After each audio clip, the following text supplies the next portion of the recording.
दोस्तों प्रीलिम्स के पेपर के बाद YouTube पे बहुत सारा ड्रामा आपको देखने को मिल रहा है, राइट। कोई कह रहा है कि हाँ बहुत टफ था, हाँ भी टफ था, पेपर टफ था, नो डाउट अबाउट दैट। लेकिन सवाल ये नहीं कि पेपर टफ था, सवाल ये था कि एज अ टीचर आपने क्या पढ़ाया, राइट। एज एन इंस्टीट्यूट आपने बच्चों को क्या सिखाया। खाली ये ड्रामा करना कि हाँ उनके ऊपर छीटाकशी, इनके ऊपर छीटाकशी, कि वो तो खाली इंटरव्यू के रिजल्ट दिखाते थे, क्या ये एक्सपेक्टेड है टीचर से, या ये इंट्रोस्पेक्शन जरूरी है कि आप में एज अ लर्नर और एज अ टीचर हमने क्लास में क्या डिस्कस किया हुआ है, क्या उससे प्रॉब्लम सॉल्व होगी नहीं होगी, इस डिस्कशन को छोड़कर दुनिया भर का डिस्कशन चल रहा है।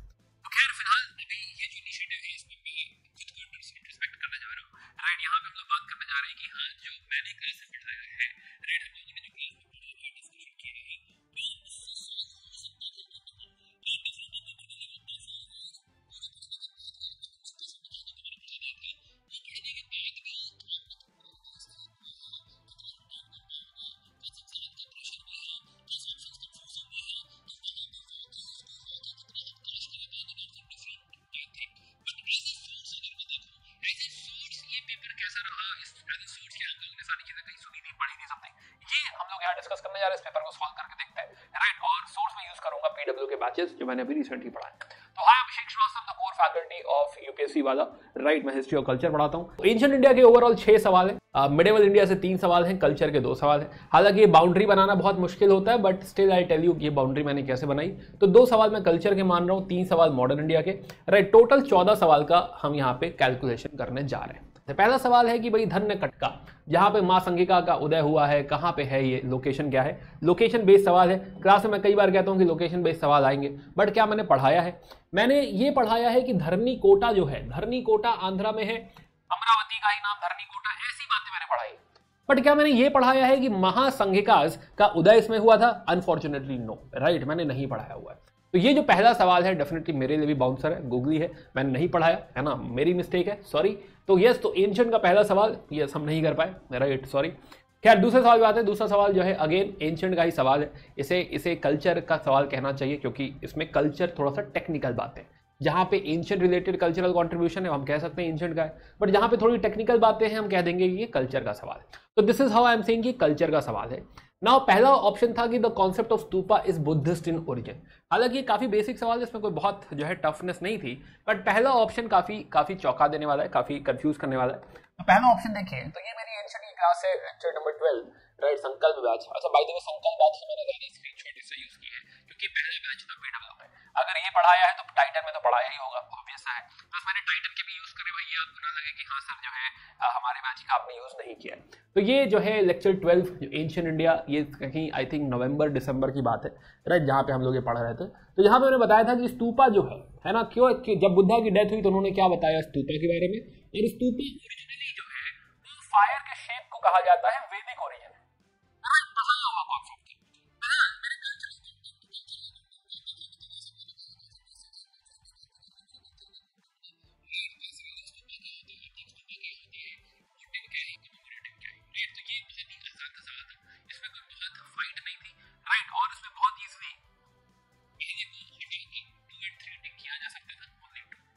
तो एक मैं कह सकता हूं कि ये सवाल जो है हमने पढ़ा हुआ है। बढ़ते आगे बढ़ते, तो ना नेक्स्ट तो कल्चर का एक सवाल मान लेते हैं कि हाँ भाई ठीक हो गया अपना। चलिए बढ़ते हैं, तीसरे सवाल बढ़ते हैं। थर्ड क्वेश्चन है with reference to ancient South India Korkai Puhar Muchiri are well known as, right, है ना। अब ये जो टॉपिक है ये मैंने कई बार पढ़ाया हुआ है, राइट, बार बार की मैप में भी दिखा के, पुहार की स्टोरी भी सुनाई है, शिल्पादिकरण की स्टोरी। अब कहेंगे सर दिखाइए कैसे, सही में सुनाइए। हाँ भाई सही में शिल्पादिकरण पढ़ाया है पूरा, राइट। और ये मैप बना के मुजरिस, कोरकई, पुहार, ये सारी चीजें बना के दिखाई है कि कहाँ पे।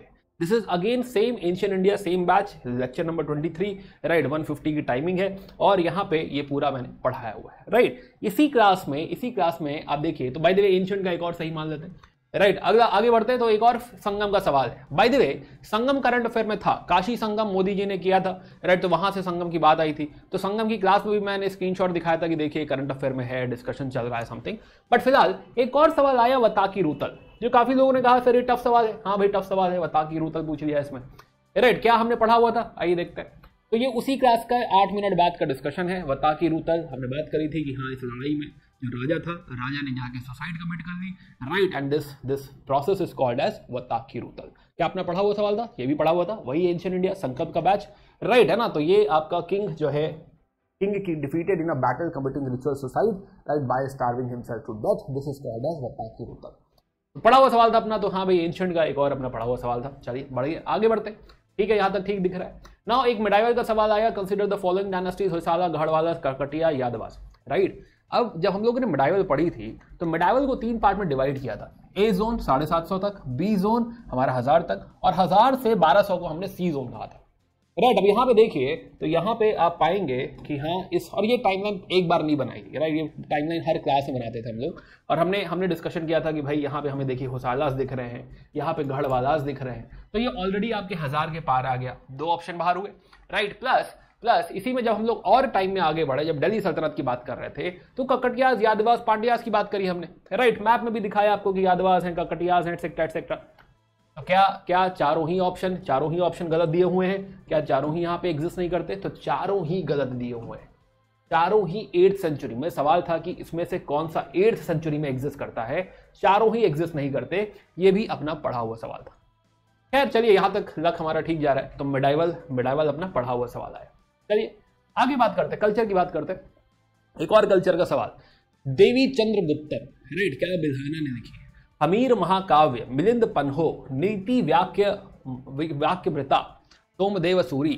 तो ये लिटरेचर का सवाल है, कल्चर का सवाल है, लिटरेचर, क्योंकि ये सिर्फ एंशिएंट का नहीं है, एंशिएंट प्लस मिडाइवल दोनों ही दिख रहे हैं, मिडाइवल की बुक्स भी दिख रही है हमको, एंशिएंट की बुक्स भी दिख रही है हमको, राइट। तो that is the reason, right, जब हमीर देव वगैरह की बात हो रही है तो इसको हम काउंट करेंगे कि कल्चर का सवाल है। चलिए खैर, अब मैंने कल्चर अब तक पीडब्ल्यू पर नहीं पढ़ा है, बट स्टिल जो है देखें अगर, तो यहाँ पे आप देखिए, तो Devi Chandraguptam by Vishakha Datta. By the way ये सिर्फ मैंने लिखा नहीं है, इसकी पूरी कहानी सुनाई है कि देवी चंद्रगुप्तम का मतलब क्या है, राइट है ना। चंद्रगुप्ता किस तरीके से लड़ाई करते हैं अपने भाई के साथ एंड ऑल, अपनी देवी चंद्रगुप्तम को वापस लेकर आते हैं और अब शादी करते हैं, तब वो मिसेस चंद्रगुप्ता बनती है। पूरी स्टोरी हम लोगों ने यहाँ पे सुनी है, राइट। तो देवी चंद्रगुप्तम बाय विशाखा दत्ता ये सिर्फ नोट्स में है नहीं, ये हम लोगों ने डिस्कस किया हुआ प्रॉपर।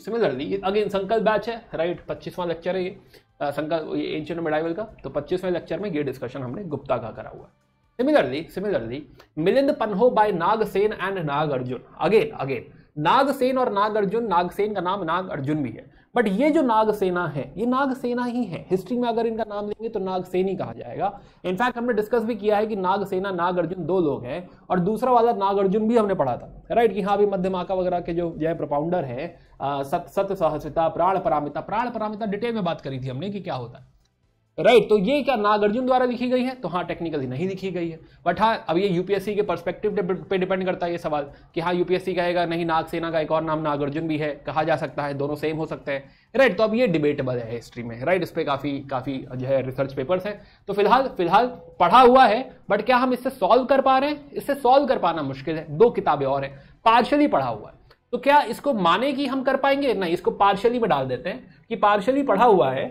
बट क्या जो है 100% पढ़ा हुआ है, क्या 50% ऑप्शन तक पहुंच पा रहे हैं, तो इसे मैंने पार्शियली में प्लेस कर दिया है। आप कहें कि सर इसको यहां रखिए, तो हाँ ठीक है, चलो यहां रखना चाहो यहां रखो, मर्जी है आपकी, बट क्या सही कर पाएंगे एग्जैक्ट 100% वाले सेगमेंट में ये नहीं आएगा। चलिए खैर और आगे चलते हैं। Souls are not the property of animal and plant life but also of rocks, running water and many other natural objects not looked on as living by other religious sect. ये सवाल था, फिलॉसफी पे सवाल था। ये जो Jainism की philosophy है, जैनिज्म की फिलॉसफी में खाली लिविंग ऑब्जेक्ट में आत्मा नहीं होती है, नॉन लिविंग में भी आत्मा होती है, राइट है ना। फिलॉसफी का सवाल है, तो फिलॉसफी हमने जैनिज्म की पढ़ी है, जैनिज्म की फिलॉसफी है, क्या हमने पढ़ी थी?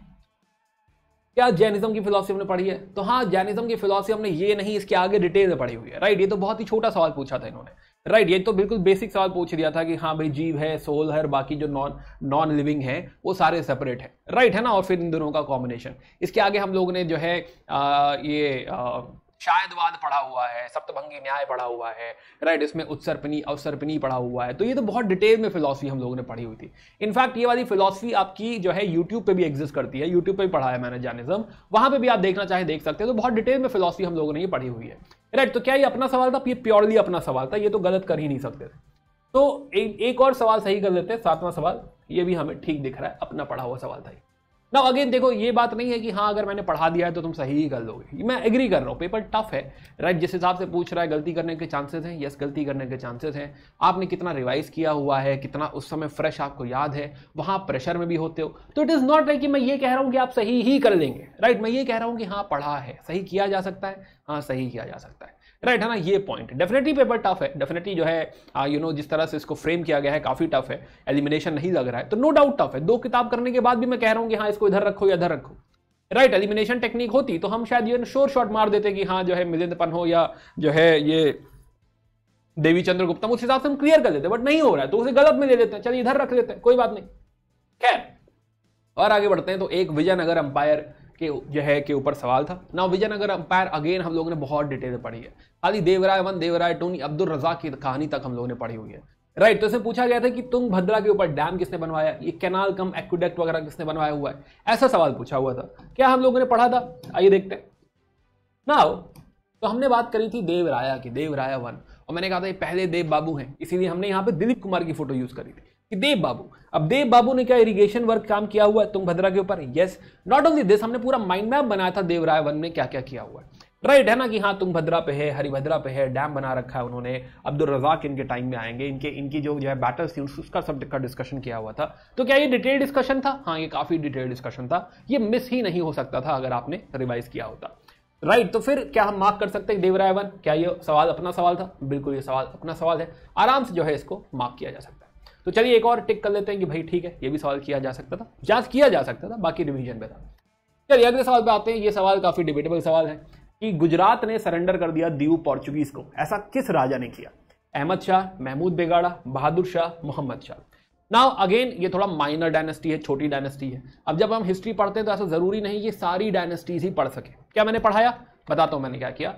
मैंने आपको असाइनमेंट दिया, राइट। मैंने कहा कि भाई ये जो छोटी छोटी डायनेस्टीज हैं, जिसमें असम में बाद में पढ़ा दूंगा, पढ़ाया भी, राइट, है ना। पोर्चुगीज में पढ़ाऊंगा मॉडर्न इंडिया में, जो कि पढ़ाया भी, बट मैंने कहा था कि बंगाल, जौनपुर, मेवाड़, मालवा, गुजरात, ये बहुत छोटी छोटी डायनेस्टीज हैं। मैं इसका आपको होमवर्क दे रहा हूं, होमवर्क में आपको रिसर्च नहीं करनी है, मैं आपको कंटेंट दे रहा हूं। तो इसी क्लास पे आप साइड में अगर होमवर्क पे क्लिक करेंगे, डॉक्यूमेंट पे क्लिक करेंगे, तो ये पैनल खुलेगा और इसमें वो पूरा दिया हुआ कंटेंट आ जाएगा, राइट। तो मैंने आपको कंटेंट दिया था, खाली आपको पढ़ना था।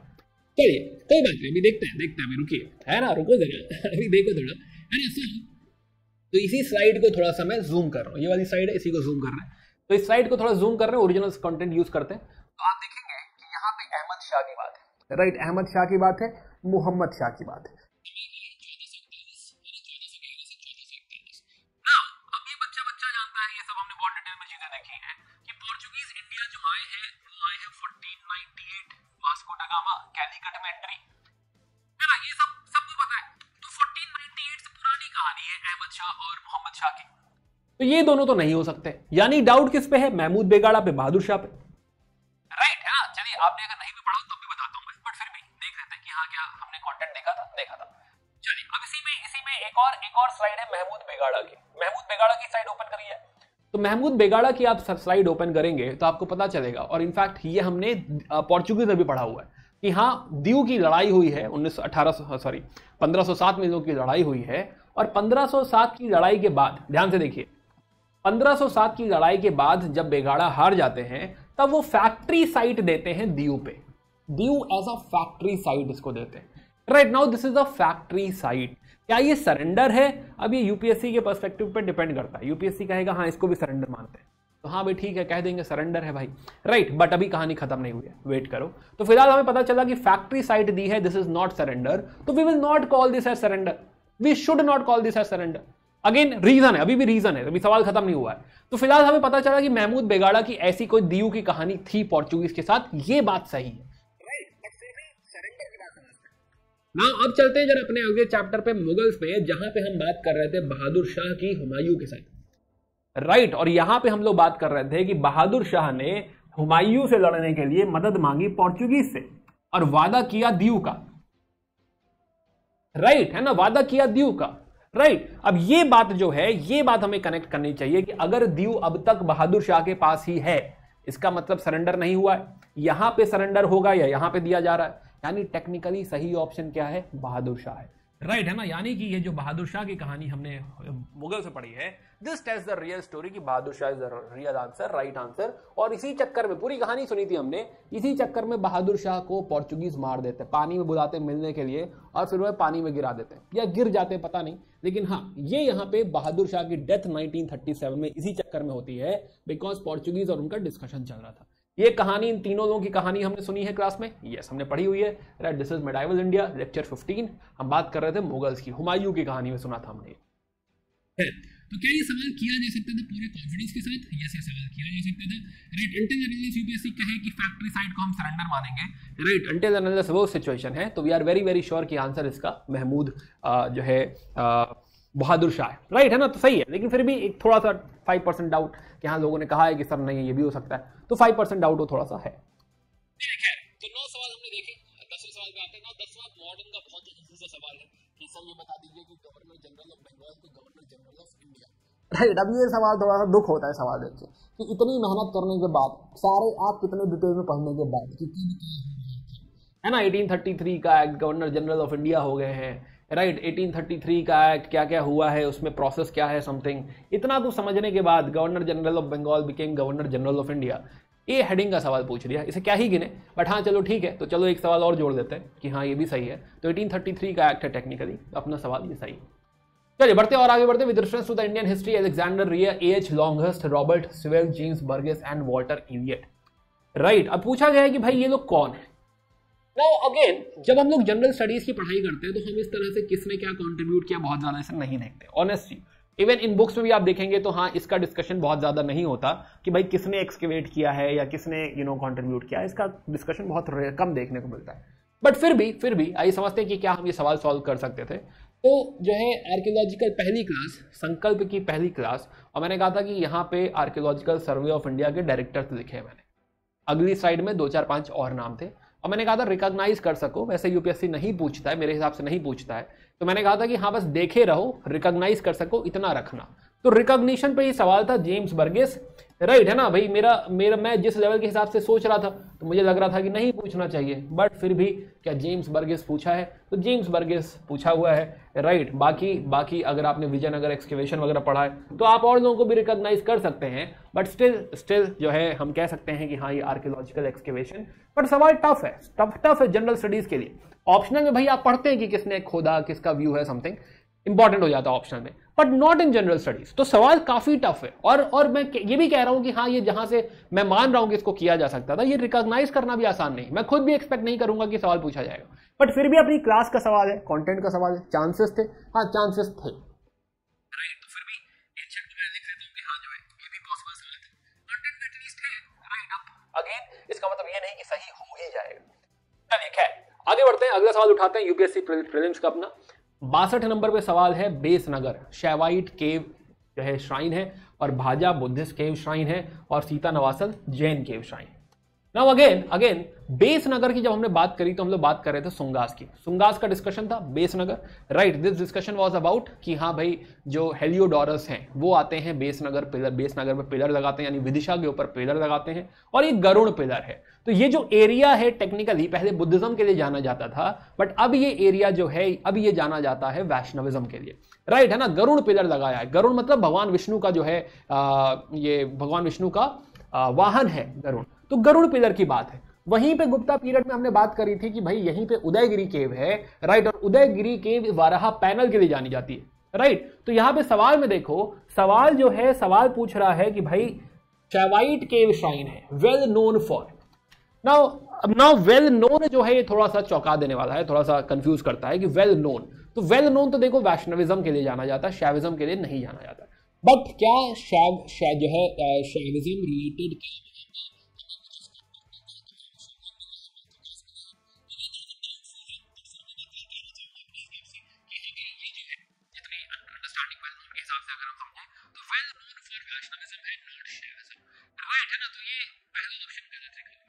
सिमिलरली भाजा केव्स क्या हमने पढ़ा हुआ है, भाजा केव्स, हाँ देखिए सतवाहना से पढ़ा रहा था मैं आपको, राइट। ये तो अभी कल्चर में पढ़ाया ही नहीं है, कल्चर में तो पढ़ेंगे और डिटेल में पढ़ेंगे, राइट। लेकिन अगर आप भाजा केव्स देखिए तो अपन हमने सतवाहना से पढ़ा हुआ है, भाजा में चैत्यास की हम बात करें, चैत्यास विहार से ना, राइट। भाजा केव प्रॉपर फोटो देख सकते हैं, सिमिलरली सीता नवासल केव हमने जैनिज्म में भी पढ़ा हुआ है कि हाँ भाई यहाँ पे जैन जो है जैनिज्म रिलेटेड है, केव्स है। प्लस हमने पल्लवास में भी सीता नवासल की बात करी हुई है, राइट। तो क्या ये बाकी दोनों हम सही कर सकते थे? वापस आते हैं तो क्या बाकी दोनों जैन केव श्राइन है, बुद्धिस्ट केव श्राइन है, दोनों बातें सही हैं, राइट। 2 और 3, तो हम यहाँ पे ओनली 2 टिक कर सकते हैं।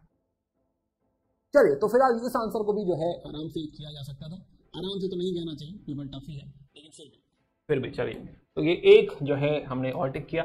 2 सवाल और रह रहे हैं, आइए देखते हैं। मॉडर्न का सवाल है 7 August is declared as the national handloom day, right. National handloom day की तरह मनाया गया है। 1905 में Swadeshi movement was launched on the same day, right. क्या ये मॉडर्न इंडिया का, अब ये तो करंट अफेयर हो गया, राइट, और ये मॉडर्न इंडिया हो गया, है ना। रुक जाइए, बता रहा हूं, मॉडर्न इंडिया हो गया। अब कह रहे हैं कि दोनों सही है, ये इसका सही रीजन है कि नहीं है, समथिंग, ये सवाल पूछा है। तो आइए पहले देखते हैं दूसरा स्टेटमेंट मॉडर्न इंडिया वाला। क्या हमने 7 अगस्त बड़ी मीटिंग हुई है, प्रोक्लेमेशन ऑफ स्वदेशी हुआ है, क्या ये पढ़ा है? क्या हमको ये मालूम है? हमको ये मालूम है कि हाँ ये तो सही है, तो ये तो पढ़ा था। बट अगेन करंट अफेयर 2022 का ये आर्टिकल है, जब नेशनल हैंडलूम डे था इस बारी, तो नेशनल हैंडलूम डे पे इंडियन एक्सप्रेस ने अच्छा खासा कवर किया था। इसी आर्टिकल में कहा था कि भाई जो है इसी दिन कमेमोरेट हुआ था, जो है क्या बोलते हैं स्वदेशी मूवमेंट था, स्वदेशी मूवमेंट से 7 तारीख हमने उठाई है, लिखा हुआ है सारा इसमें। बट क्या मैंने पढ़ाया? ना दोस्त, मैंने नहीं पढ़ाया, राइट, मैंने ये नहीं पढ़ाया हुआ है, राइट, है ना। मेरी मिस्टेक है, गलती है, ऑफकोर्स जो है मुझे पिक करना चाहिए था कि हाँ भाई नेशनल हैंडलूम डे है, डिस्कशन कर लेते समथिंग, है ना। तो अगेन नो एक्सक्यूजेस, तो ये एक मिस है मेरी साइड से, बिल्कुल ये मिस है मेरी साइड से। तो ये करंट अफेयर कनेक्ट मुझे भी करना चाहिए था, बच्चों को भी कनेक्ट करना चाहिए था, दोनों की गलती है, तो हमारी और आपकी दोनों की गलती है, राइट। बट फिर भी मैं कह सकता हूं कि पार्शियली जो है अपना पढ़ा हुआ सवाल है, अगर आपने करंट अफेयर पढ़ा था तो आप कनेक्ट कर ले जाओगे, है ना। तो ये इतना मैं कह सकता हूं, तो इसको मैं पार्शियल में रखना चाहूंगा, आप गलत में रखना चाहें तो गलत में भी रख सकते हैं। या चलिए आखिरी सवाल पे आते हैं, लास्ट क्वेश्चन है अनऑथराइज्ड वियरिंग ऑफ पुलिस और मिलिट्री यूनिफॉर्म्स, राइट। तो टेक्निकली देखो तो ऑफिशियल सीक्रेट एक्ट पूछा हुआ है 1923 का, इंडियन एविडेंस एक्ट पूछा हुआ है 1872 का, एंड आर्म्स एक्ट अमेंडमेंट 2019 का पूछा हुआ है। अगेन 2019 का अमेंडमेंट एक्ट तो वैसे भी मॉडर्न इंडिया के एम्बिट में नहीं आता है, बट फिर भी ऑफिशियल सीक्रेट एक्ट और इंडियन एविडेंस एक्ट, तो देखो मैं बहुत डिटेल में पढ़ाता हूं, बट इतना भी डिटेल में नहीं पढ़ाता कि हाँ ये एक्ट्स पढ़ा रहा हूं मैं। तो ये अगर आप पॉलिटी में गिनना चाहें, सर पढ़ा रहे हैं, बहुत अच्छी बात है, बट क्या मैंने पढ़ाया है? मैंने डेफिनेटली नहीं पढ़ाया हुआ है, राइट, इतना डिटेल में नहीं। रॉलेट एक्ट वगैरह की बात करी है, रॉलेट एक्ट डिटेल में पढ़ा हुआ है, एविडेंस एक्ट नहीं पढ़ा है, मैंने बहुत सारे एक्ट पढ़ाए हैं, जैसे कि जो है ब्रह्मो एक्ट वगैरह पढ़ाया हुआ है, बट फिर भी क्या ऑफिशियल सीक्रेट एक्ट और ये पढ़ाया था? मैंने ये नहीं पढ़ाया हुआ था, राइट। तो जो है एंड शायद आगे जाके जो है इसे थोड़ा टेकअप करना चाहिए, इस तरह के एक्ट्स जो है I take up in my classes, right, है ना। ये भी थोड़ा एक नया जॉनर ओपन हो रहा है कि ऐसा भी सवाल बन सकता है, बट 2019 तो एनीवे मेरे एम्बिट में नहीं ही था। चलिए खैर, bye the way arms act पढ़ाया हुआ था मैंने कि हाँ जो ओरिजिनल आर्म्स एक्ट है वो डिस्कस किया था। तो खैर ये पढ़ाया हुआ सवाल है नहीं, ऑफ कोर्स नॉट, तो this is not at all under my ambit. तो अगर आप टोटल देखिए तो जिसमें एकदम कह सकता हूं कि बिल्कुल मेरे पढ़ाए हुए सवाल नहीं थे, तो वो 2 सवाल है। 2 सवाल ऐसे हैं जो मेरे बिल्कुल भी पढ़ाए हुए सवाल नहीं थे, मैं प्योरली कह सकता हूं। Bye the way modern India का एक और सवाल है विच इज कॉन्स्टिट्यूशन का भी इनैक्ट हुआ था, अब वो प्रियम्बल में पहले मतलब वही लिखा ही हुआ है, तो उसको क्या ही डिस्कस करना, उसको पॉलिटी में गिन लीजिएगा, ठीक है, बट बहुत ही बेसिक सवाल था, उसका गिनना ना गिनना बराबर ही है, बट फिर भी चलिए। तो यहाँ पे आप समझिए, तो यहाँ पे 2 सवाल मेरे 14 में से नहीं पढ़ाए हुए थे, which is close to like 15%, right. और अगर 10 सवाल मैं कह सकता हूं कि हाँ आपने पढ़ाए हुए थे, तो which is close to like 72%। तो टेक्निकली जो है somebody could have scored between 72%, maximum 72% to 85%, maximum band जो है, मैक्सिमम बैंड कह रहा हूं मैं, राइट। पढ़ाए हुआ था इसका मतलब ये नहीं कि आप कर ही लोगे, क्योंकि आपको रिवाइज भी करना है, उसको रिटेन भी रखना है, प्रेशर में जाके परफॉर्म भी करना है, कभी कभी कंफ्यूजन भी हो जाता है, राइट। हम ऑप्शंस भी देख रहे हैं, कहीं कहीं कंफ्यूजन है, तो मैक्सिमम जो स्कोर किया जा सकता था 72% to 85%, which is still like जो है 20 नंबर तक कंट्रीब्यूट कर सकता है, या 24 नंबर तक कंट्रीब्यूट कर सकता है। तो अगर मैं कहूं कि चलो 20 नंबर भी कंट्रीब्यूशन है, 20 मार्क्स, राइट, और लेट्स से अगर 80-85 कट ऑफ जाने वाला है, तो कह रहे हैं और भी कम जाएगा, तो चलो मान लो कि हाँ 90 जाने वाला है, लेट्स से हायर साइड जा जाता है, तो even then 20 out of 90 is more than 20% contribution, which is huge, right. Definitely जो है मुझे और आपको और मेहनत करने की जरूरत है, राइट। जो थोड़ा बहुत हमसे रह गया है उस पर भी फाइट करने की जरूरत है। बट फिर भी मैं ये कह सकता हूं कि हाँ this is a decent score, या ये नहीं है डिसेंट स्कोर, पता नहीं, ये मैं आप पे छोड़ता हूँ। राइट दोस्तों, इस सेशन का पर्पज ये भी था कि हम इस बात को समझें कि हाँ ये प्रैक्टिकल भी है, पढ़ा जा सकता है, इसे क्रैक किया जा सकता है। अगर 72% to 85% संभव है, यानी इस एग्जामिनेशन को क्रैक करना पॉसिबल है, यानी कि इंट्रोस्पेक्शन की जरूरत है। अगर ये पढ़ाई मेहनत मांग रही है, अगर ये और ज्यादा हसल मांग रही है, कंसिस्टेंसी मांग रही है, सही स्ट्रैटेजी मांग रही है, तो हाँ भाई करेंगे। राइट भाई, आप में से ही वो 12,000 13,000 लोग सेलेक्ट होने वाले हैं, वो कहीं कोई अलग से लोग नहीं आ रहे। उन्होंने क्या पढ़ा, राइट, वो क्या कर रहे थे, तो वो भी तो कुछ ऐसी पढ़ाई कर रहे थे, एग्जॉस्टिव पढ़ाई कर रहे थे, कुछ स्किप नहीं कर रहे थे, और वो सेलेक्ट होंगे। तो अगर यही डिमांड है, अगर यही जंग है, तो यही सही। तो यहां से सिर्फ ये समझने की जरूरत है कि यहां पे किसी सोर्स को कोसने से कोई फायदा नहीं है। पेपर टफ था, इस बात को अब और रिग्रेट करने का कोई फायदा नहीं है। यहां इस शपथ का फायदा होगा, इस कसम का फायदा होगा कि भाई यहां से आप जी जान लगा के इस एग्जामिनेशन की रिक्वायरमेंट के हिसाब से पढ़ाई करें। अगर इसके लिए एग्जॉस्टिव पढ़ना है तो एग्जॉस्टिव पढ़ेंगे। तो इसी नोट पे इस सेशन को मैं एंड करना चाहूंगा। बाकी मेरी बहुत सारी शुभकामनाएं आपके साथ हैं। I am very very sure कि आप 2024 में जरूर सेलेक्ट होंगे। बाकी आप जुड़े रहिए मेरे साथ इस चैनल पे। मिलते हैं नेक्स्ट वीडियो में। Bye bye, take care, good day.